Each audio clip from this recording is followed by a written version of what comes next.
우리 사람은 의존자입니까? 자존자입니까? 예, 의존자죠. 자존자는 오직 하나님 한 분만 자존자이십니다. 그래서 우리 사람을 가리켜서 이렇게 정의를 내려요. 인간은 자존자를 의지해서 살아가는 의존자이다. 이렇게 살아갈 때 가장 복된 삶을 살아가는 것이죠. 하나님을 의지해서 살아가는 인생이 가장 복된 인생입니다. 그러므로 저와 여러분은 복된 인생인 것이죠. 하나님 없이 살아가는 인생은 어떤 인생일까요? 성경에 표현을 하면 목자 없는 양 같은 인생이요, 고아와 같은 인생이다라고 말씀하셨어요. 마태복음 9장 36절 함께 읽겠습니다. 예수께서 무리를 보시고 그들을 불쌍히 여기셨다. 그들은 마치 목자 없는 양과 같이 고생에 지쳐서 기운이 빠져 있었기 때문이다. 아멘. 복음은 우리에게 하나님이 필요하다라고 가르쳐 줍니다. 양 같아서 목자 없이는 못 사는 상태라고 이야기하고, 고아라서 아버지를 만나야 되는 상태라고 이야기하죠. 그런데 죄라고 하는 것은 하나님을 의지하지 않는 것이고 스스로 살아보겠다라고 하는 것이죠. 하나님을 하나님으로 여기지 않는 것. 그러니까 마땅히 내가 그분을 의지해야 되는, 그 의존할 대상으로 삼아야 되는데 그분을 의지하지 않고 그분께 의존되지 않고 자기 자신이나 다른 어떤 것에 의존되어 있는 상태가 죄 그 자체입니다. 거기 안에서 죄악된 행동들이 나오는 것이죠. 그 관계성에서 죄와 거룩은 해석이 되는 것이죠. 그래서 많은 성경학자들이 이야기하기를 어떻게 정의를 내리냐면, 죄는 스스로 해보겠다는 독립선언이고 믿음은 주님께 순종하겠다고 하는 의존선언이다 라고 이야기를 해요. 죄라고 하는 것은 내가 스스로 하겠다라고 하는 모든 것이 죄입니다. 그런데 믿음이라고 하는 것은 주님 말씀, 주님의 뜻을 묻고 주님께 기대는, 그분께 내 자신을 맡겨드리는, 의존하겠다라고 하는 것이라는 것이죠. 하나님을 의지하고 하나님께 맡겨진 인생에게 주어지는 것이 있습니다. 안정감입니다. 안정감이에요. 흔들리지 않는 것. 하나님께 기댔기 때문에. 그래서 많은 메시지의 내용이 무엇입니까? 일생을 하나님께 맡기라라는 것이고요, 하나님만 의지하라라고 방향성을 자꾸 바꿔줍니다. 시편 37편 5절 말씀 함께 읽겠습니다. 내 갈 길을 주님께 맡기고 주님만 의지하여라. 주님께서 이루어 주실 것이다. 아멘. 자기 자신을 의지하는 사람, 내가 스스로 자존자가 되보겠다고 하는 방향성을 가진 사람의 삶은, 그 삶 속에서 일어나는 것은 모든 문제의 짐을 자기 혼자 지어야 된다라는 것이에요. 그래서 주님께서 주인 된 사람은 우리가 일생을 주님께 맡길 수 있다라는 것이죠. 우리가 스스로 자문해 볼 수 있을 것 같아요. 나는 오늘 하루의 삶을 주님께 맡기고 있는가? 내가 주도하고 있는가? 빌립보서 4장 6절 말씀 함께 읽겠습니다. 아무것도 염려하지 말고 다만 모든 일에 기도와 간구로 너희 구할 것을 감사함으로 하나님께 아뢰라. 아멘. 염려와 대비시켜서 하신 말씀이 기도와 간구래요. 하나님께 맡기지 못한 상태에서 나오는 것이 무엇이라고 말씀하셔요? 염려와 걱정이라고 합니다. 내가 하나님께 맡겼는가 맡기지 않았는가라는 것을 어떻게 알 수 있어요? 내가 그 일에 대해서, 그 문제에 대해서, 그 사람에 대해서 염려하고 걱정하고 있으면 아직은 내가 주도권을 가지고 있는 상태예요. 하나님께 맡겨지지 않은 상태입니다. 이게 맡기는 게 근데 자연스럽지 않죠. 이런 물건이라면 그냥 주면 되는데 우리 마음의 중심이고 상태이기 때문에 이것을 드린다는 게 쉽지가 않아요. 그렇죠? 그래서 저희 스스로도 알기가 좀 힘듭니다. 근데 맡기는 것, 하나님을 의지했다라고 하는 것은 어디서부터 시작됩니까? 기도와 간구예요.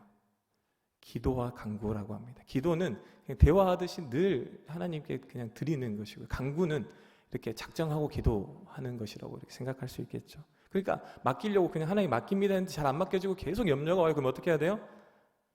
작정하고 와서 맡겨야 되는 거예요. 맡겨질 때까지, 염려가 떠나갈 때까지. 그러니까 염려하지 않으면 기도하고 있는 것이고, 기도한 것이고, 그렇죠?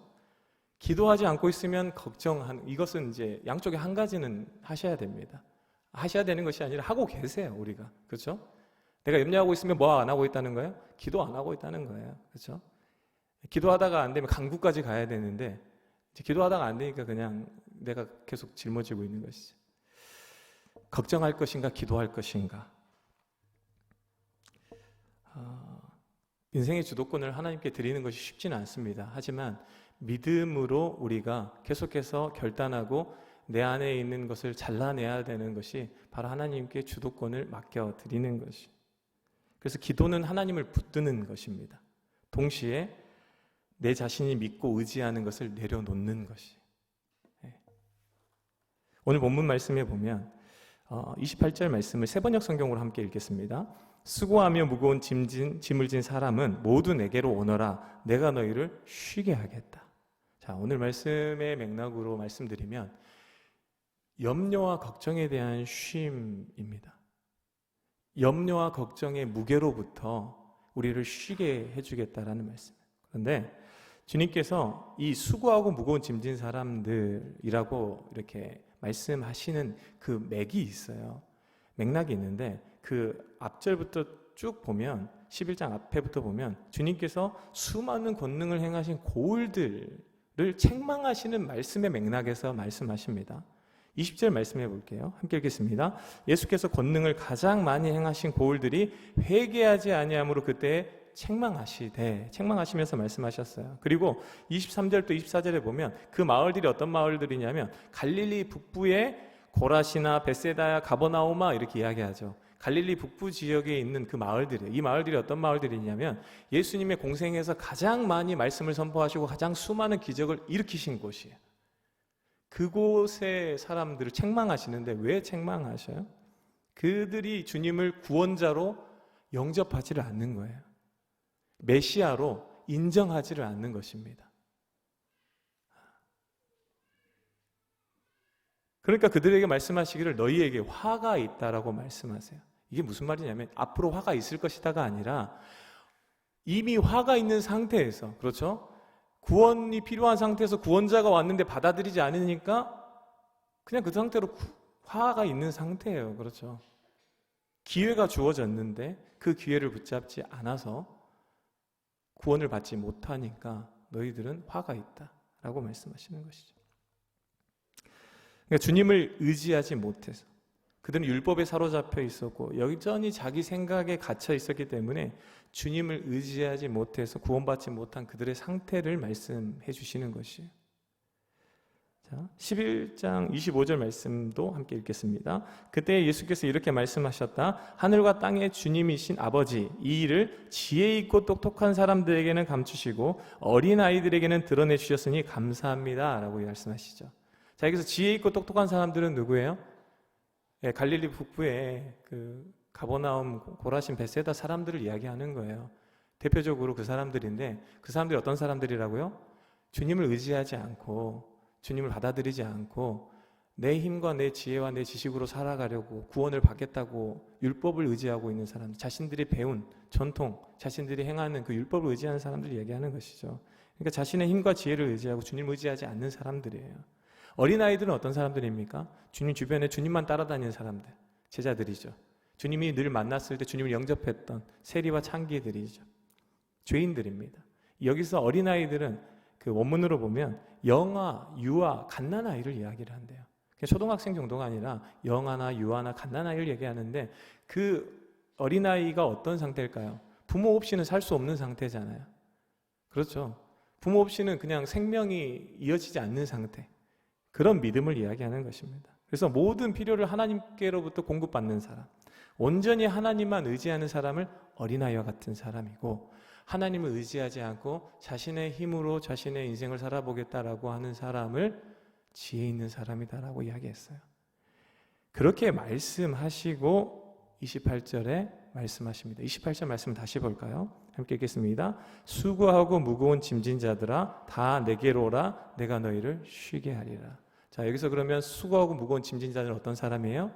지혜 있고 슬기로운 자들이며 갈릴리 북부의 고라신 벳세다 가버나움 사람들, 하나님을 의지하지 않고 내 힘으로 살아가려고 하는 그 수고하고 무거운 짐진 사람들을 이야기하는 것이죠.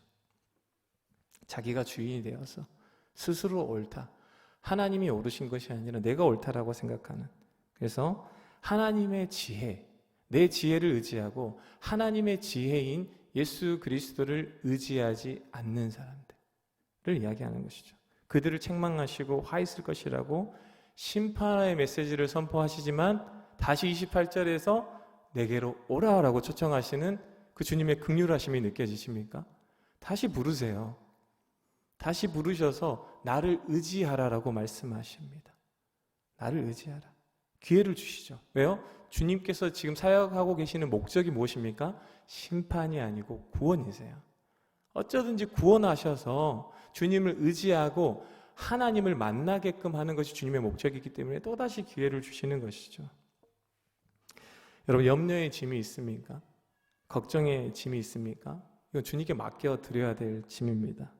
맡겨드리지 못해서 오늘 내가 지고 있는 우리 가정의 염려, 자녀에 대한 염려, 일에 대한 염려가 있으십니까? 여러분, 부모님들이 가장 하나님께 드리지 못하는 주도권이 무엇입니까? 부모님이라고 이미 말씀을 드렸어요. 자녀입니다. 자녀에 대한 문제는 하나님께 주도권을 잘 드리지를 않아요. 기도는 맡아주세요. 그런데 실제 내용을 들어보면 무슨 내용이냐면 도와주세요예요. 내가 주도권을 가지고 내가 하려는 이 내 계획에 하나님의 힘을 좀 보태달라는 그런 기도의 내용이 많아요. 하나님께서 주신, 하나님께서 지으신, 하나님의 형상으로 하나님께서 지으셔서 하나님이 가장 잘 하시고 그의 앞길도 하시고 그의 체질도 하시고 성질도 하시고 나보다 더 잘 하시는 그 주님께서 이 자녀를 어떻게 하실 계획이십니까? 라고 묻는 것은 우리에게 어려운 부분입니다. 그래서 염려와 걱정이 있는 것이죠.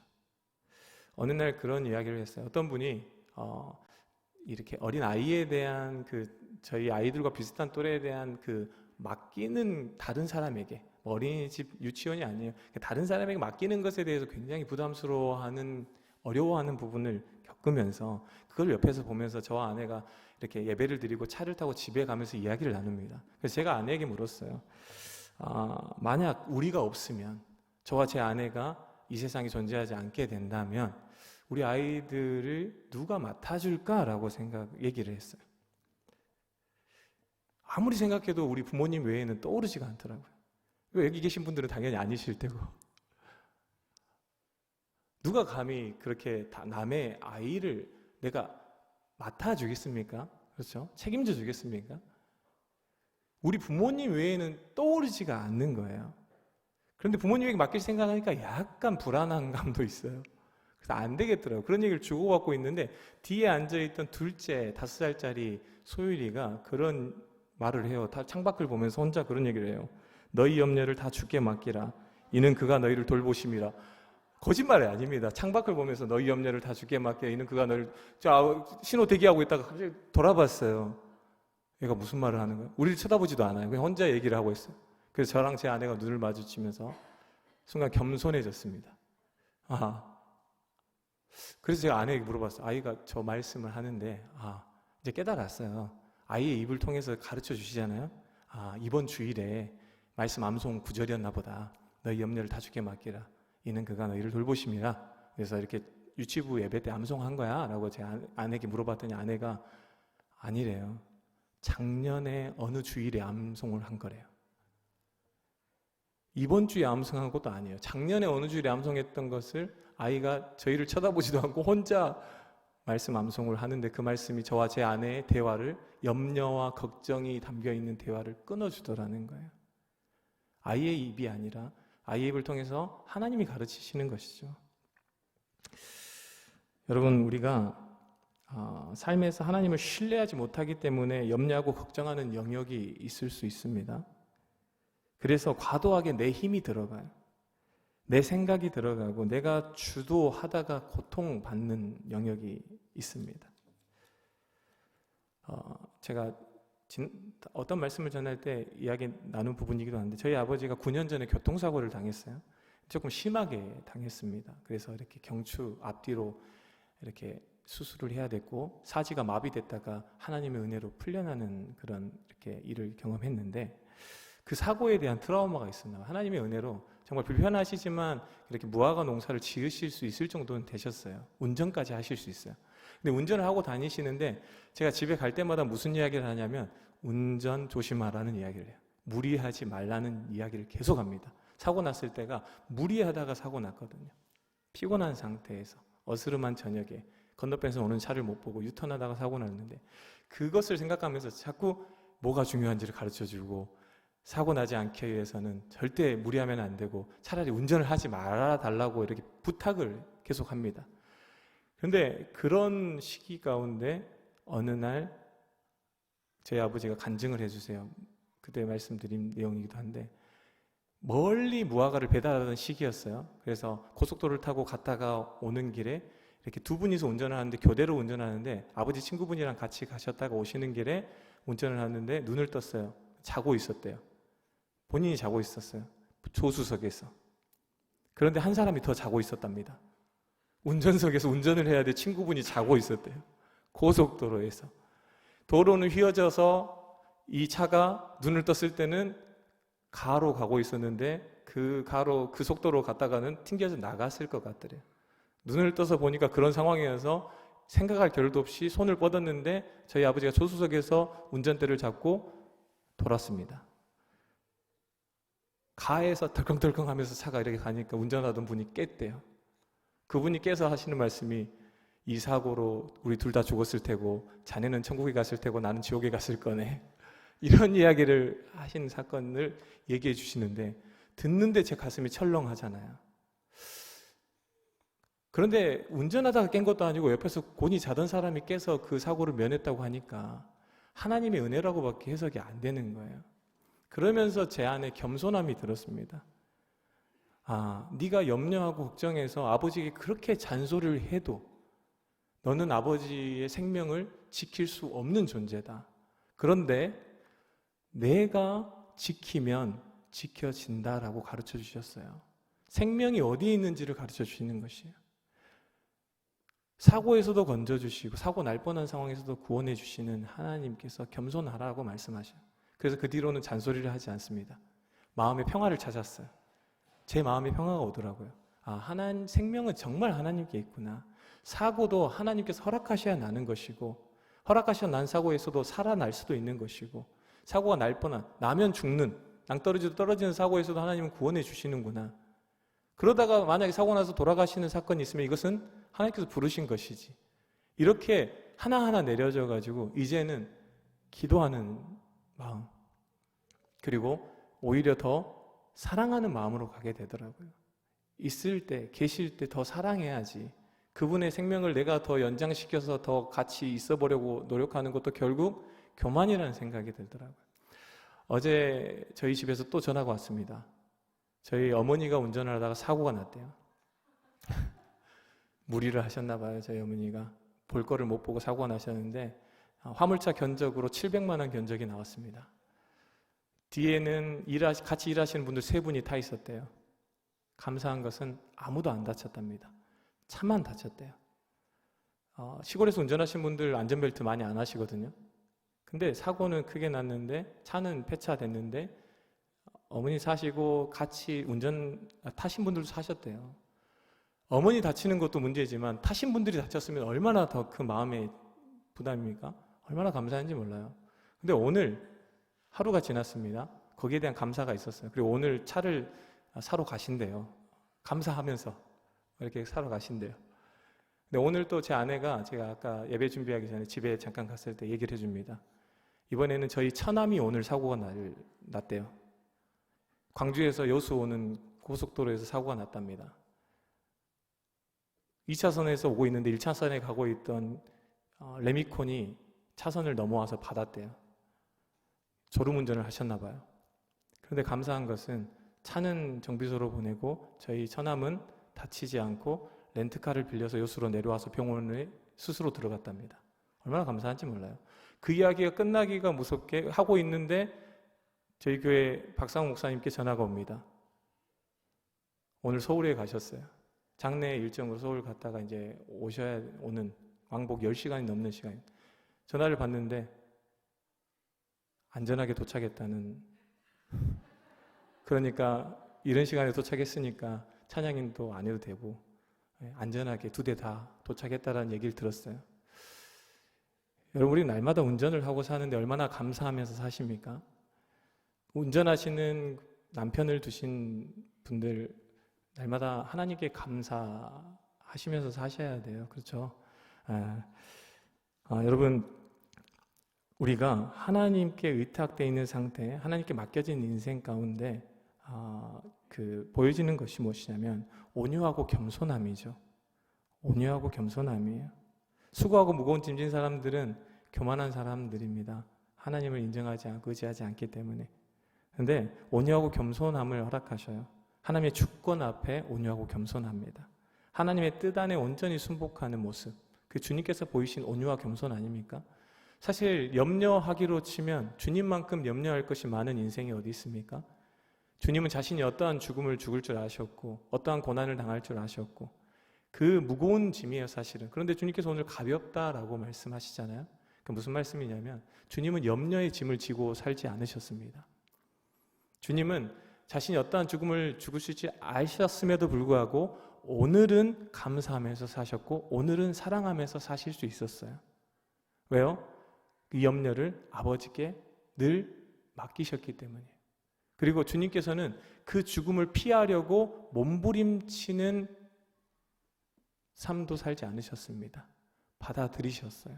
하나님께서 허락하시고 구원의 길을 위해서 허락하신 짐이라면 내가 감당하겠다라고 했을 때 그 짐이 가벼워진다라는 거예요. 우리의 짐이 무거운 이유 중에 하나는 우리의 삶에 일어나는 일들과 사건들과 내가 당해야 되는, 내가 계속해서 감당해야 되는 그 무게를 거부하고 있기 때문일 수도 있습니다. 내가 이 짐은 못 맡겠습니다라고 자꾸 거부하면 거부할수록 그 짐의 무게가 늘어나는 것이 우리가 마음의 염려로 걱정으로 하나님께 온전히 의탁하지 못해서 생긴 문제들을 겪을 때 우리가 하나님께 의지하는 믿음, 그 믿음을 구하기 위해서 기도해야 되는 것이 필요합니다.